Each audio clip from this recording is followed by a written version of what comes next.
ರಾಜೇಗೌಡ ಅಂತ. ರಾಜೇಗೌಡ ಹಲ್ಮಿಡಿ, ರಾಜೇಗೌಡ ಸಣ್ಣ ಕೃಷ್ಣೇಗೌಡ, ಹಲ್ಮಿಡಿ ಗ್ರಾಮ, ಬೇಲೂರು ತಾಲೂಕು, ಹಾಸನ ಜಿಲ್ಲೆ, ನಾರಾಯಣಪುರ ಗ್ರಾಮ ಪಂಚಾಯಿತಿ. ಇದು ಕನ್ನಡದ ಮೊಟ್ಟ ಮೊದಲು ಶಿಲಾಶಾಸನ ದೊರೆತಂಥ ಊರು ಹಲ್ಮಿಡಿ ಗ್ರಾಮಕ್ಕೆ. ಮೈಸೂರಿನವರೇ ಆದಂಥಗಳು ಬಂದು ಇದ್ರ ಮಾಹಿತಿಯನ್ನು ಸ್ವಲ್ಪ ಕೇಳಿದಾಗ ನಾನು ಅವರಿಗೆ ಈ ರೀತಿಯಾಗಿ ಅವರಿಗೆ ಹೇಳಿರ್ತೇನೆ.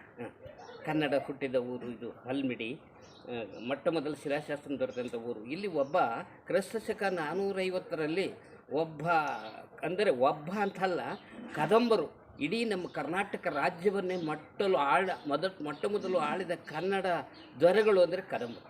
ಇಡೀ ಕರ್ನಾಟಕ ರಾಜ್ಯವನ್ನೇ, ನನ್ನ ಊರು ಒಂದೇ ಅಲ್ಲ, ಇಲ್ಲಿ ಇದ್ಕೊಂಡು ಇಡೀ ಕರ್ನಾಟಕ ರಾಜ್ಯವನ್ನು ಆಳ್ತಾ ಇರ್ತಕ್ಕಂಥ ಸಂದರ್ಭದಲ್ಲಿ ಆವಾಗ ಕ್ರಿಸ್ತಶಕ 400ರಲ್ಲಿ ಶಾಸನವನ್ನು ಕನ್ನಡ ವಿತ್ ಸಂಸ್ಕೃತದಲ್ಲಿ ಶಾಸನವನ್ನು ಬರೆಸಿಟ್ಟಿದ್ದಾರೆ. ಆ ಬರೆಸಿಟ್ಟು ಆಳ್ತಾ ಇರ್ತಕ್ಕಂಥ ಸಂದರ್ಭದಲ್ಲಿ ಪಲ್ಲವರು, ಅವರು ಇಲ್ಲೇಯವರಲ್ಲ, ಅವರು ಇದರವರು, ತಮಿಳುನಾಡಿನವರು, ವಿಷ್ಣುಕಂಚಿ, ಶಿವಕಂಚಿ, ಮಹಾಬಲಿಪುರ ಆ ಕಡೆ ಇದೆಯಲ್ಲ, ಆ ಕಡೆಯವರವರು.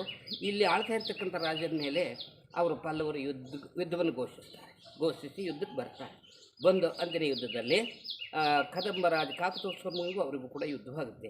ಅಂದಿನ ಯುದ್ಧದಲ್ಲಿ ಈ ಕದಂಬ ರಾಜನಿಗೆ, ಕಾಕತೋತ್ಸವನಿಗೆ ಪರಾಜಯವಾಗುತ್ತೆ. ಅಂದರೆ ಆ ಪಲ್ಲವರು ಈ ಕದಂಬ ರಾಜನನ್ನು ಯುದ್ಧದಲ್ಲಿ ಕೊಂದು ನಾವು ಜಯವನ್ನು ಗಳಿಸಿದ್ವು ಅಂತಕ್ಕಂಥ ಒಂದು ಕುತೂಹಲ ಭರಿತರಾಗಿ ಹಸನ್ಮುಖಿಗಳಾಗಿ ಹಿಂತಿರುಗಿ ವಾಪಸ್ ಹೋಗ್ತಾ ಇರ್ತಾರೆ. ಹೋದಂಥ ಸಮಯದಲ್ಲಿ ಅಂದಿನ ಯುದ್ಧದಲ್ಲಿ ಕದಂಬ ರಾಜನ ಹೆಂಡತಿಯು ಕೂಡ ಭಾಗವಹಿಸಲಿಲ್ಲ. ಕಾರಣಾಂತರ ಏನು ಅಂದರೆ ಆಕೆ ತುಂಬ ಗರ್ಭವತಿ ಆದ ಕಾರಣ ಯುದ್ಧದಲ್ಲಿ ಭಾಗವಹಿಸಲಿಲ್ಲ. ಆಕೆ ಎಲ್ಲೋ ಒಂದೆಡೆ ಸೇಫ್ಟಿಯಾಗಿ ಇದ್ಲು.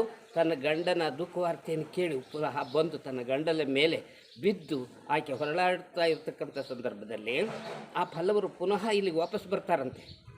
ಏನು ಇಲ್ಲಿ ಇಷ್ಟು ಗಲಾಟೆ ನಡೀತಾರೆ, ಇಲ್ಲಿ ಯಾರೂ ಸೈನಿಕರು ಅವಿತು ಕೂತ್ಬಿಟ್ಟಿದ್ದಾರೆ ಅಂದ್ಬಿಟ್ಟು ಬಂದು ಮತ್ತೆ ಪುನಃ ಸ್ವಚ್ಛ ಮಾಡ್ತಾರಂತೆ. ಮಾಡಿದಾಗ ಅವ್ರು ಯಾರು ಬರೋಲ್ಲ, ಈಕೆ ಏನು ಮಾಡ್ತಾಳೆ, ಅವರು ಬರುವುದನ್ನು ವೀಕ್ಷಿಸಿ ನೋಡಿ ಆವಾಗ ಪ್ರಾಣ ಭಯದಿಂದ ಓಡಿ ಹೋಗ್ತಾಳಂತೆ. ಅಲ್ಲಿ ಒಬ್ಬ ಬ್ರಾಹ್ಮಣರ ಮನೆ ಇರುತ್ತಂತೆ. ಆ ಬ್ರಾಹ್ಮಣರ ಮನೆ ಇದ್ದಾಗ ಅಲ್ಲಿ ಅವ್ರ ಮನೆ ಹಿಂಭಾಗದಲ್ಲಿ ಕದಂಬ ವೃಕ್ಷದ ಬಾಳೆವನವನ್ನು ಬೆಳೆಸಿರ್ತಾರೆ. ಅಲ್ಲಿಗೆ ಔತ್ ಕೂತ್ಕೊಳ್ಬೇಕು ಅಂತ ಇದರಿಂದ ಹೋಗ್ತಾ ಇರ್ತಕ್ಕಂಥ ಸಂದರ್ಭದಲ್ಲಿ ಪಲ್ಲವರು ಬಂದುಬಿಟ್ಟು ಇಲ್ಲೆಲ್ಲ ಸ್ವಚ್ಛ ಮಾಡಿ ಯಾರೂ ಇಲ್ಲದೆ ಕಾರಣ ಇಲ್ಲಿ ಯಾರು ಓಡಿ ಹೋಗ್ತಾ ಇದ್ದಾರೆ ಅಂದ್ಬಿಟ್ಟು ಆಕೆಯನ್ನು ಹಿಂಬಾಲಿಸಿ ಹೋಗ್ಬಿಟ್ಟು ಆಕೆ ಬೆನ್ನಿಗೆ, ತುಂಬ ಗರ್ಭವತಿಯಾದ ಆಕೆ ಬೆನ್ನಿಗೆ ಚಾಕುವಿನಿಂದ ಹೊಡಿತಾರೆ ಈ ವಂಚಕರು. ಆ ಹೆಣ್ಣಿನ ತಾಯಿ ಸಮಾನವಾದ ಹೆಣ್ಣಿನ ಬೆನ್ನಿಗೆ ಚಾಕುವಿನಿಂದ ಹೊಡಿತಾರೆ. ಮೋಸಗಾರರು ಹೊಡಲೇಬೇಕು ಅವರು ಅಲ್ವಾ. ಹೊಡೆದಾಗ ಆಕೆ ಆ ಬಾದಿಗೆ ತನ್ನ ಪ್ರಾಣವನ್ನು ತೆತ್ತಾಳೆ. ತುಂಬ ಗರ್ಭವತಿಯಾದ ಕಾರಣ ಒಂದು ಗಂಡು ಮಗುವಿಗೆ ಜನನವೀತಾಳೆ. ಆ ಜನನವಿದಂಥ ಮಗುವೇ ಮಯೂರವರ್ಮ. ಆವಾಗ ಆ ಜನನವಿತ್ತು ಆಕೆ ಪ್ರಾಣವನ್ನು ತ್ಯಜಿಸ್ತಾಳೆ. ಆ ಪಲ್ಲವರು ಬಂದು ಅಲ್ಲೆಲ್ಲ ಸೆಟ್ ಮಾಡಿಬಿಟ್ಟು ಆಕೆಯನ್ನು ಇನ್ನೂ ಸೌಟಿ ಮಾಡಿಕೊಂಡು ಹಸನ್ಮುಖಿಗಳಾಗಿ ಪುನಃ ವಾಪಸ್ ಹೋಗ್ತಾರೆ. ಆಮೇಲೆ ಕೆಲವು ಸಮಯದ ನಂತರ ಆ ಬ್ರಾಹ್ಮಣ ಮನೆಯವರು ಹೊರಬಂದಿರೋದಿಲ್ಲ. ಇವು ಕ್ಷಾತ್ರ ಬಡ್ದಾಟ ಅಂತ ನಾವನ್ನೆಲ್ಲ ಕಟ್ಕೊಂಡು ನಮಗೇನು ಅಂತ ಬಂದಿರೋದಿಲ್ಲ, ಸುಮ್ಮನೆ ಇದ್ದರು. ಪಲ್ಲವರು ಹೋದ ನಂತರ ಸ್ವಲ್ಪ ಸಮಯದ ನಂತರ ಮಗುವಿನ ರೋದನ ಕೇಳೋದು ಬರುತ್ತೆ. ಆವಾಗ ಅವರು ಆ ಬ್ರಾಹ್ಮಣ ಮನೆಯವರು ವಾಪಸ್ಸು ಮನೆಯಿಂದ ಹೊರಗೆ ಬರ್ತಾರೆ. ಬಂದು ನೋಡುವಾಗ ಇಲ್ಲಿ ಆ ರಾಜನ ಹೆಂಡತಿ, ಕಾಕತೋತ್ಸವನ ಹೆಂಡತಿ ಯಾಕೆ ಹೋಗಿರ್ತಾಳೆ. ಆಕೆ ಒಂದು ಮಗು ಮಾತ್ರ ಅಲ್ಲಿ ಬದುಕಿರುತ್ತೆ. ಆವಾಗ ವಿಧಿ ಇಲ್ಲದೆ ಮಗುವನ್ನು ಕರೆದುಕೊಂಡು ಹೋಗಿ ಅವ್ರ ಮನೆ ಮಕ್ಕಳೊಳಗಡೆ ಸೇರಿಸಿ ಪೋಷಣೆ ಮಾಡಿ ಅವರು ಅಂದಿನಿಂದ 18 ವರ್ಷ ವಯಸ್ಸಿನವರೆಗೂ ಕೂಡ ಅವರು ಆ ಮಗುವನ್ನು ಸಾಕಿ ಸಲುತ್ತಾರೆ. ಇವರು ಕ್ಷಾತ್ರಿಯವನಾದ ಕಾರಣ ಇವನಿಗೆ ಬಿಲ್ಲು ವಿದ್ಯೆ, ಕತ್ತಿ ವಿದ್ಯೆ, ಅಗತ್ಯವಿರತಕ್ಕಂಥ ಬುದ್ಧಿಗಳನ್ನೆಲ್ಲವನ್ನೂ ಕೂಡ ಆ ಬ್ರಾಹ್ಮಣರು ಮೇಧಾವಿಗಳಾದ ಕಾರಣ ಅವತ್ತೇ ಅವರು ವೇದಾಧ್ಯಯನ ಮಾಡಿದರು. ಅವರಿಗೆ ಆ ಎಲ್ಲ ವಿದ್ಯೆಯನ್ನು ಕಲಿಸಿ ಆಮೇಲೆ 18 ವರ್ಷ ವಯಸ್ಸಾದ ಮೇಲೆ ಒಂದು ದಿವಸ ಆತನಿಗೆ ಆ ಮಯೂರವರ್ಮನಿಗೆ, ಕದಂಬರಾಜನ ಕಾಕತೋತ್ಸವರ್ಮನ ಮಗನಿಗೆ ಮಯೂರವರ್ಮ, ಆ ವರ್ಮನಿಗೆ ಅವನ ಜೀವನ ಇತಿಹಾಸನೆಲ್ಲ ಹೇಳ್ತಾರೆ. ಈ ರೀತಿ ನೋಡಪ್ಪ, ನೀನು ನಿಮ್ಮಪ್ಪ ಈ ರೀತಿಯಾಗಿ ಇಲ್ಲಿ ಆಳ್ಕೊಂಡಿರ್ತಕ್ಕಂಥ ಸಂದರ್ಭದಲ್ಲಿ ಕಾರಣಾಂತರಕ್ಕೆ ಪಲ್ಲವರು ಬಂದ್ಬಿಟ್ಟು ನಿಮ್ಮೊಬ್ಬನಲ್ಲಿ ಯುದ್ಧವನ್ನು ಘೋಷಿಸಿಬಿಟ್ರು.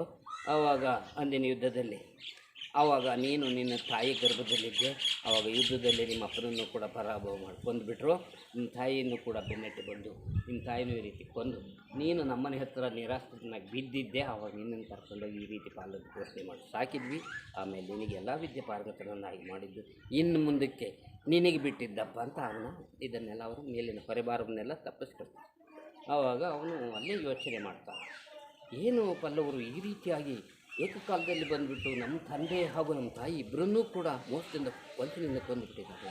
ಏನು ಮಾಡೋದು ಅಂಥೇಳಿ ಸ್ವಲ್ಪ ಚಿಂತಾಕ್ರಾಂತನಾಗಿ ಸ್ವಲ್ಪ ಸಮಯದ ನಂತರ ಮತ್ತೆ ಪುನಃ ಯೋಚಿಸಿ ಮೊದಲು ಅವ್ರ ತಂದೆ ಕಡೆ ಇಲ್ಲಿ ಮೃಗೇಶನಾಗ ಅಂತ ಶಾಸನದಲ್ಲೇ ಇದ್ದಾರೆ, ಆ ಹಿರಿಯ ಸೈನಿಕರು ಉಳಿದಿರ್ತಾರೆ. ಆವಾಗ ಅವರಲ್ಲಿಗೆ ಬರ್ತಾನೆ. ಬಂದುಬಿಟ್ಟು ಏನು ಕಾರಣ ಅಂದ್ಬಿಟ್ಟು ಅವ್ರನ್ನೆಲ್ಲ ಒಂದು ಕಮಿಟಿ ಕರೀತಾನೆ.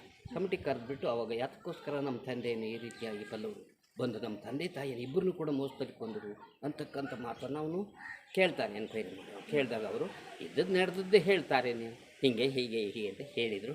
ಅವಾಗ ಕೇಳಿಬಿಟ್ಟು ಅವಾಗ ತುಂಬ ಆತನಿಗೆ ಚಿಂತಾಕ್ರಾಂತನಾಗ್ತಾರೆ. ಏನು ಮಾಡೋದು, ಹಿಂಗೆ ಮೋಸದಲ್ಲಿ ನಮ್ಮ ತಂದೆ ತಾಯಿ ಇಬ್ಬರನ್ನ ಕೊಂದುಬಿಟ್ರಲ್ಲ, ನನ್ನ ನಿರಾಕರಣೆ ಮಾಡಿಬಿಟ್ರಲ್ಲ ಅಂದ್ಬಿಟ್ಟು ಅವಾಗ ಒಂಟಿ ಅಂಥೇಳಿ ಆ ಸೈನಿಕರನ್ನು ಒಪ್ಪಿಗೆ ತೊಳ್ತಾರೆ.